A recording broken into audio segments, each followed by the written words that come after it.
disappointed that we are not welcoming you in the dining hall of school for breakfast, like we usually do. Open Day is one of our favourite events of the year. As soon as the date is announced to staff and students, they are signing up to volunteer and participate in one way or another, with a performance, display a project, to talk about their club or society, demonstrate in the science or home ec labs, or to be a tour guide. I guess it's the one chance they get to talk about the variety of their experiences and articulate what makes them proud to be a member of this historical school community. However, you still get to hear from staff and students in this virtual Open Day experience and see from our video clips how we are getting on with things. Routine and structure has never been more important for our well-being, and there is nowhere better to achieve this than on this beautiful campus where there is always something going on to stimulate the mind and body.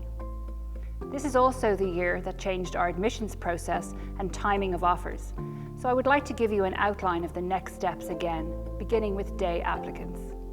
A day applicant who was already on the waiting list prior to February 1st, 2020 remains on the waiting list in the same selection criteria as when they applied.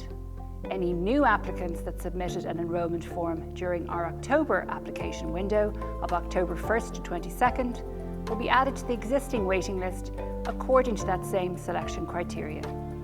Any applicant enrolling post-October 22nd will be added to the bottom of the waiting list that remains after all places have been filled, but will not benefit from the selection criteria.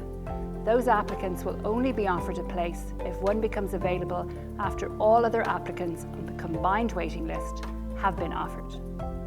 Our first round offers of 80 day places will take place on November 9th. The acceptance form will be posted to you and must be returned along with a non-refundable deposit of €600 within 2 weeks.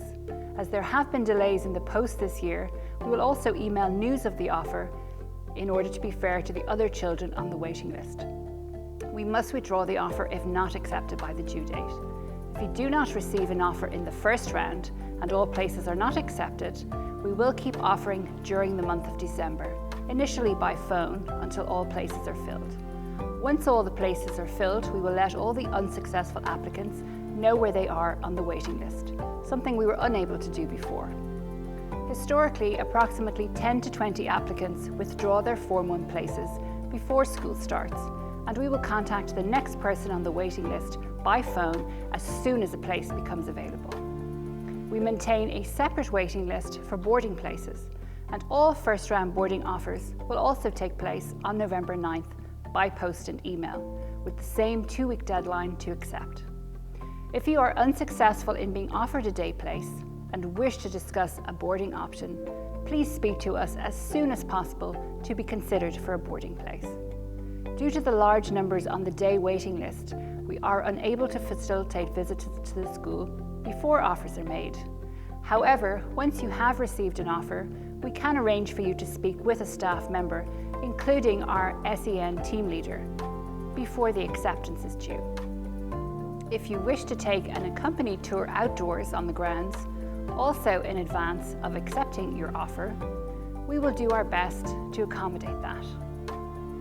You will find all of this information in greater detail on our website, but do not hesitate to contact Michelle Foley or myself if you have any additional questions.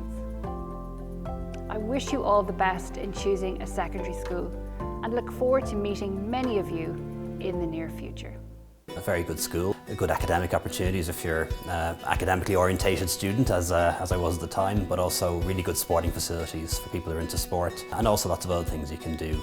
Debating, for example, is one of the things that I did that obviously helped a little bit in my current career. I even remember my first day going and just been mesmerised by all the amazing sports grounds. I've always been a very active and sporty kid, so to see all the hockey pitches and this gym and the sports facilities were just amazing, so I definitely knew I was going to fit right in. To prospective students, I would say, embrace it. It's an amazing school.